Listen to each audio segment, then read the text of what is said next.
Hello everyone, welcome to our YouTube channel offshore classes. जैसा कि आप सबको पता है कि आपके जो है अप्रैल के महीने में जेके पीएससी असिस्टेंट इंजीनियर और जेके एसएसबी की वाली जेई वैकेंसी का एग्ज़ाम होने जा रहा है। अप्रैल के ही महीने में दोनों का एग्ज़ाम होगा। तो उस रिलेटेड हम यहाँ पर जो है यूट्यूब पे कुछ प्रैक्टिस सेशन स्टार्ट करने जा रहे हैं। तो उसी के रिलेटेड आज हमारा पहला सेशन रहेगा। पहले सेशन में हम बात करेंगे, देखिए हमेशा एक बात आप याद रख लेना कि हमारी जो है कोशिश ये रहेगी कि जो भी हमारा यहाँ पर सेशन रहेगा वो जो होगा वो क्वालिटी वाला सेशन होगा। ठीक है, क्वांटिटी पे हम फोकस नहीं करने जा रहे हैं, क्वालिटी। जितने भी हमसे क्वेश्चंस हो पाएंगे उतनी कोशिश करेंगे मिनिमम टाइम में, लेकिन याद रखना कि यहाँ पर क्वालिटी पे फोकस किया जाएगा। हमें क्वांटिटी के साथ कोई मतलब नहीं है, क्वालिटी पे देखी जाएगी यहाँ पर। और साथ ही साथ मैं आपको ये बता दूं कि यहाँ पर जो हमेशा आप एक बात याद रखिएगा कि अगर आपका एक कंसेप्ट है, अगर आप एक कंसेप्ट सीख के जाते हैं किसी भी कॉम्पिटेटिव एग्जाम में, तो वो आपके 100 क्वेश्चंस के इक्वल होता है।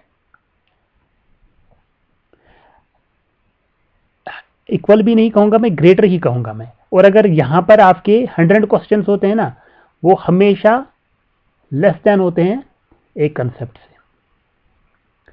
तो हमेशा कोशिश कीजिएगा जो भी आप क्वेश्चन पढ़ें, जो भी आप क्वेश्चन करें, उसके कंसेप्ट की को जानने की कोशिश कीजिएगा कि क्यों हो रहा है, क्या हो रहा है ऐसा। ठीक है, तो कोशिश कंसेप्ट को आप पकड़ पाएं। अगर आप कंसेप्ट अच्छे से समझ पाते हैं तो आपसे उसके रिलेटेड जो भी है कुछ भी अगर पूछ लेते हैं तो आपसे इजीली बन जाएगा। तो चलिए हम स्टार्ट करते हैं आज का हमारा सेशन। और हमारा सेशन जो है वो है आज लेक्चर नंबर 1। लेक्चर नंबर 1 की हम यहाँ पर बात करेंगे। हाईवे इंजीनियरिंग के रिलेटेड हमने अपना सेशन रखा है।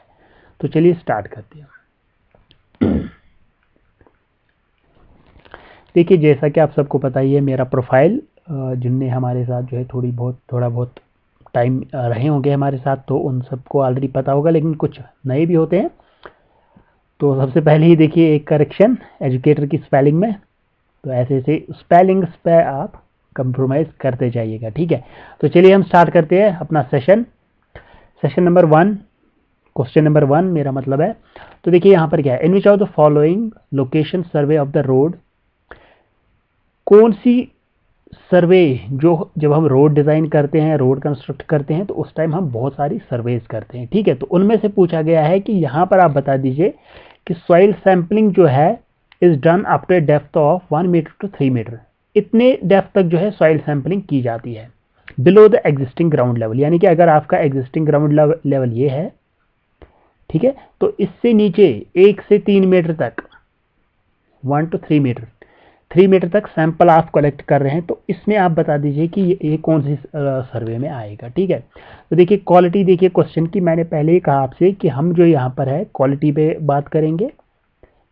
ES 2003 में पूछा गया है क्वेश्चन। और याद रखिएगा कि आपके जो है ES क्वेश्चन वन लाइनर या बिल्कुल सिंपल सिंपल वाले क्वेश्चन वो आपके डायरेक्टली जो है जेईई एग्जाम से पूछे जाते हैं। किस ऑल इंडिया लेवल पे आप कोई भी जेईई का एग्जाम देख ले, उनमें ये ES के simple simple one liner type question पूछे जाते हैं।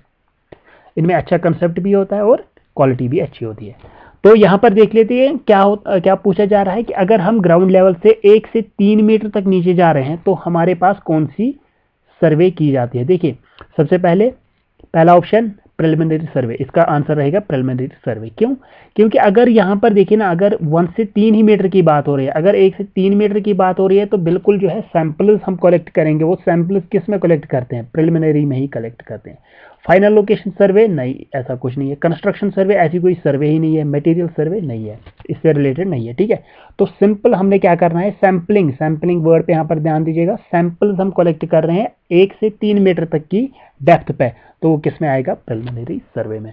आई होप यहाँ पर जो है आपको समझ आया होगा, क्योंकि यहाँ पर फाउंडेशन की बात नहीं हो रही है, फाउंडेशन की बात नहीं हो रही है, इसलिए प्रिलिमिनरी ही हमारा आंसर रहेगा। नेक्स्ट बात करते हैं हम सेकंड क्वेश्चन पे। The cross section for a highway is taken at, cross section जो है हाईवे का वो कहाँ पर लिया जाता है? पहले क्वालिटी देखिएगा क्वेश्चन की, आपके एसएससी जेई में पूछा गया है। ये अगर हमारे पास हाईवे है, ठीक है, ये इसकी हमने सेंटर लाइन बना ली। अब यहां पर क्या पूछा जा रहा है कि क्रॉस सेक्शन, सबसे पहले तो क्रॉस सेक्शन क्या होता है, एक तो आएगा लॉन्गिट्यूडनल सेक्शन वो इस तरफ आएगा, ठीक है, और एक आएगा क्रॉस सेक्शन वो इस तरफ आएगा, ठीक है। तो यहां पर क्या पूछा गया है, क्रॉस सेक्शन कहां पर लिया जाता है। देखिए सेंटर लाइन ये है हमारे पास, तो इससे मैं कलर चेंज कर लेता हूं। पूछा जा रहा है कि क्रॉस सेक्शन अब कहां पर लेंगे हम, तो क्रॉस सेक्शन हम कहां पर लेंगे। देखिए पहला option, right angle to the centre line, right angle to the centre line.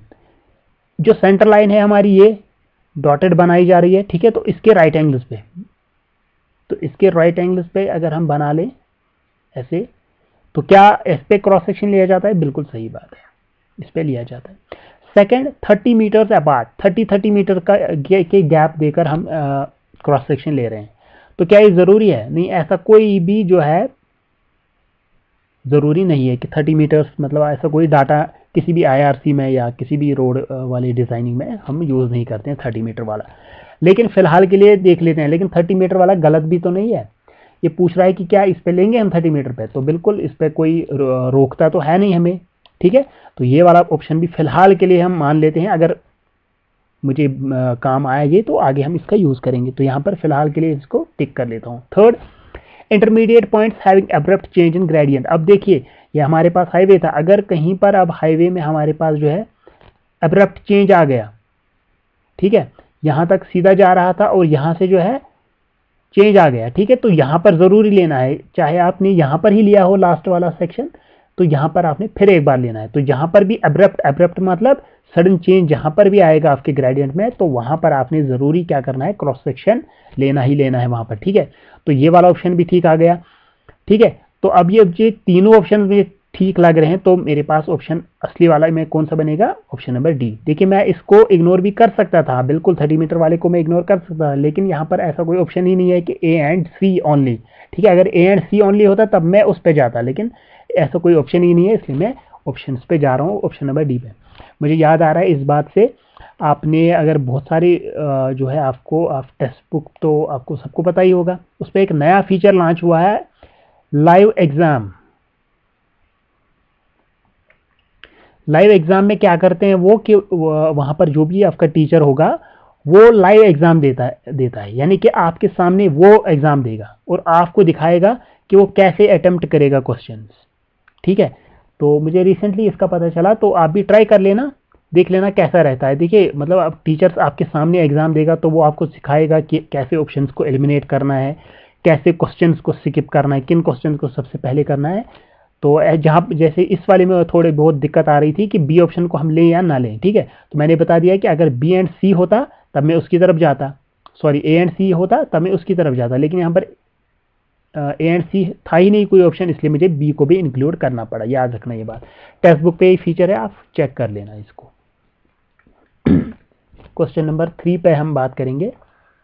Question number 3 जो है हमारे पास, the super elevation needed on a horizontal circular curve of 150 meter radius for a design speed of 60 kmph with a coefficient of friction 0.15 is। देखिए सबसे पहले ये कहाँ पे पूछा गया है, उत्तर प्रदेश पीएससी में पूछा गया है, ठीक है। अच्छी क्वालिटी का क्वेश्चन है, और यहाँ पर एक बात आपने जो है कैल्सी अभी यूज नहीं करना है, ठीक है। ऐसे क्वेश्चन आपको जेई लेवल में मिल सकते हैं और वहां पर आपका कैल्सी अलाउड नहीं है, इसलिए कोशिश कीजिएगा कि कैल्सी का यूज ना करें हम, ठीक है। देखिए यहाँ पर क्या है हमारे पास, सबसे पहले तो डाटा लिख लेना चाहिए, क्योंकि अगर हम डाटा लिख लेते हैं तो बड़ी आसानी रहती है। तो सुपर एलिवेशन पूछा गया है कि सुपर एलिवेशन बताइए हमें कितना है, तो रेडियस हमारे पास दिया गया है 160 मीटर्स, ठीक है, सॉरी 150 है ये,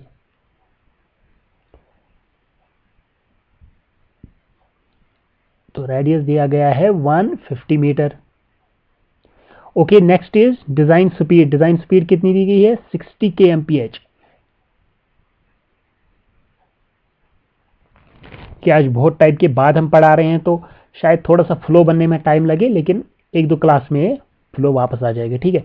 और साथ ही साथ जो है with A coefficient of friction, friction का कोफिशिएंट जो यहां पर दिया गया है वो है 0.15, ठीक है।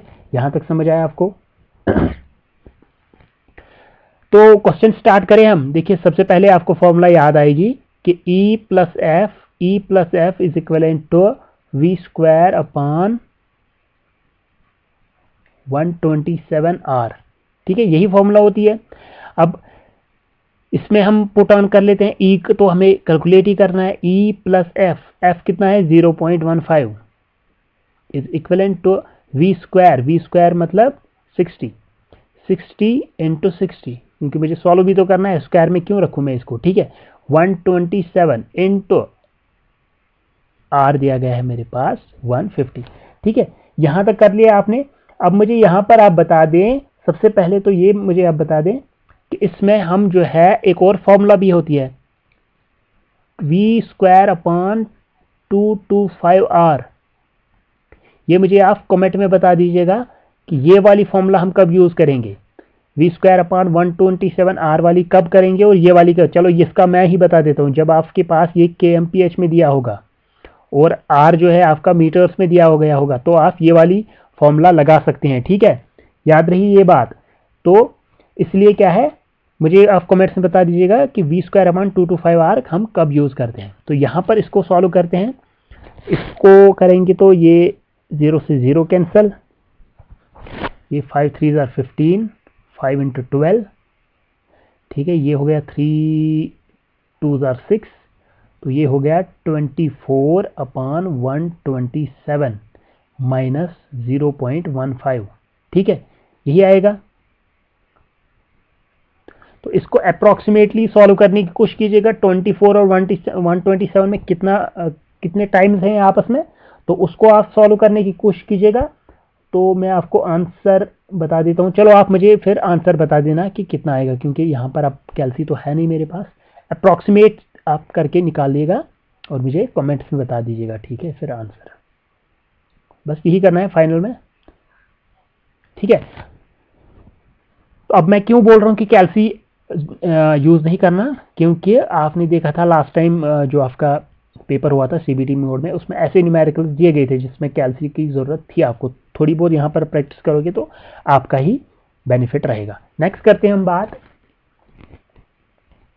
The road foundation for modern highway construction was developed by. ये बहुत ही अच्छा क्वेश्चन है, ये घुमा फिरा के क्वेश्चन है, मुझे पता है इसमें जो है आप फंस गए होंगे जितना मुझे लग रहा है। तो रोड फाउंडेशन की बात की जा रही है मॉडर्न हाईवे कंस्ट्रक्शन के लिए, तो किसने ये डेवलप की थी या किस तरीके से ये डेवलप की गई थी। सबसे पहले देखिए, इसमें आ सकता है आपको क्वेश्चन और भी तरीके से पूछा जा सकता है। रोड डेवलपमेंट का ऑर्डर हमें बता दीजिए। तो सबसे पहले कौन से रोड्स होते हैं, रोमन रोड्स। उसके बाद कौन से रोड्स आए, रोमन रोड्स के बाद आए ट्रस्कॉट, ट्रस्कॉट के बाद कौन से आए, मेटकाफ, मेटकाफ के बाद कौन सा आया था, टेलफोर्ड। ठीक है, टेलफोर्ड के बाद आया था मैगडम, मैगडम के बाद आया था सीबीआर। ठीक है, ये बहुत बार पूछा गया है ये वाला क्वेश्चन, ऑर्डर। ठीक है, ये ऑर्डर भी आपने याद रखना है। तो यहां पर आप हमें बता दीजिए रोड डेवलपमेंट जो है मॉडर्न हाईवे कंस्ट्रक्शन की, ये कैसे डेवलप की गई थी। मुझे पता है आप में से मैक्सिमम बच्चों ने, जितना मुझे लग रहा है, वो मैगडम पे आपने टिक किया होगा, लेकिन इसका आंसर आएगा मैगडम एंड टेलफोर्ड साइमल्टेनियसली। आप बता दें, आप ध्यान रखिएगा क्यों है ये वाला ऑप्शन, क्यों यहां पर बात की जा रही है मॉडर्न की। ठीक है, आ रहे यहां पर मॉडर्न की बात की जा रही है। तो मॉडर्न जो है, मॉडर्न मेथड कंस्ट्रक्शन का, वो कौन सा है, वो है सीबीआर। ठीक है, तो सीबीआर मेथड जो है वो कैसे बनाया गया था, वो बनाया गया था दो मेथड्स को मिला के, यानी कि दो मेथड्स का जो है इंप्रूवमेंट किया गया था उसमें, मैगडम और टेलफोर्ड का। ठीक है, मैगडम ये वाला और टेलफोर्ड ये वाला, इन दोनों को जो है, इन दोनों की प्रॉपर्टीज को जो है पूरे तरह से स्टडी किया गया था, यानी कि इन ही दो मेथड्स का मॉडिफिकेशन किया गया था, तब हमारे पास आया था सीबीआर मेथड। तो मॉडर्न की बात हो रही है तो सीबीआर आएगा। सीबीआर अब किन दो से बना हुआ है, मैगडम और टेलफोर्ड से, इसलिए हमारा ऑप्शन क्या रहेगा, मैगडम एंड टेलफोर्ड। याद रहेगा। नेक्स्ट पे चलते हैं हम। मुझे लगता है कि अच्छी क्वालिटी का क्वेश्चन था, तो थोड़ा बहुत जो है आपको घुमाने के लिए ठीक था ये वाला क्वेश्चन। नेक्स्ट का हम बात करते हैं। ओके, क्वेश्चन नंबर 5, ये भी अच्छा क्वेश्चन है, बहुत ही अच्छा क्वेश्चन है, यूपी एसएससी में पूछा गया है। कंसिडर 1 2 3 4 ऑप्शन दिए गए हैं, उसके बाद ऑर्डर हमें बता दीजिए, क्रोनोलॉजिकल ऑर्डर मतलब 1 2 3 4 हमें बता दीजिए कि पहले कौन आया था उसके बाद कौन आया। ठीक है, वो नहीं कहते हमारे होम मिनिस्टर क्या नाम है, अमित शाह साहब क्या कहते हैं कि क्रोनोलॉजी समझिए, ठीक है। तो सेम यहाँ पर आप क्रोनोलॉजी समझिए और फिर आंसर दीजिए। तो सबसे पहले creation of central road fund, ये सबसे पहले ये जो है, उसके बाद national highway act, formation of IRC. तो ये कि इसके ये थे रिकमेंडेशंस, तो ये क्या था, जयकर कमेटी, ठीक है। ये सब जो है जयकर कमेटी के रिकमेंडेशंस पे बनाए गए थे, ये सारे कमिटीज, ठीक है, ये सारे बनाए गए थे इनकी रिकमेंडेशन पे। तो खुद अगर जयकर कमेटी की हम बात करें तो ये कब आया था, 1927 आई थिंक, ठीक है, 27 में खुद बना था। तो उसके बाद हमें बता दीजिए creation of central road fund, central road fund जो है ये कब बनाया गया था, ये 1929 में बनाया गया था सेंट्रल रोड फंड, ठीक है।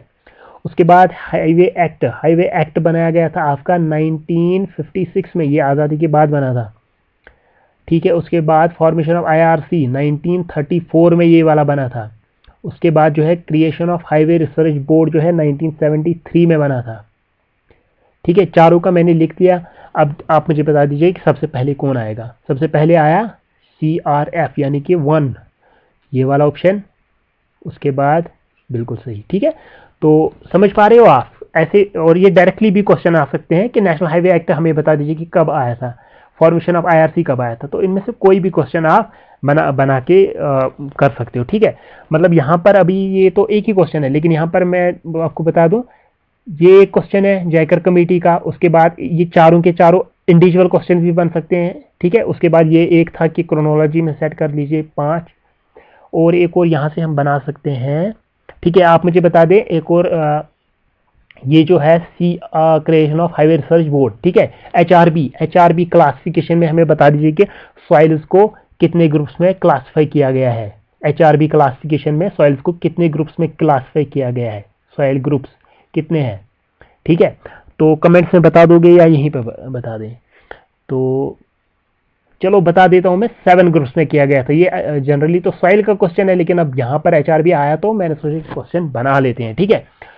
तो इतना हो गया आज, मेरे ख्याल से आज इतना ही रखते हैं, पहला ही दिन था तो थोड़ा बहुत उतना कुछ फ्लो नहीं आ रहा है मुझे भी। तो देखते हैं ऐसा कैसा रिव्यू रहेगा इस सेशन पे, तो उसके अकॉर्डिंगली हम आगे का प्लान करेंगे। फिलहाल के लिए आपको जो है चैनल को सब्सक्राइब और वीडियोस को लाइक, और साथ ही साथ जो है डिस्क्रिप्शन में आपको मिलेगा टेलीग्राम से जुड़ने का लिंक, उसको आप ज्वाइन कीजिएगा अगर आप हमारे साथ टेलीग्राम या ईमेल से जुड़ना चाहते हैं, ठीक है। तो आज की इस सेशन में इतना ही हम रखेंगे, लेकिन प्लीज़ इस चैनल को सब्सक्राइब और वीडियो को लाइक। तो मिलते हैं नेक्स्ट वीडियो में, तब तक के लिए गुड बाय।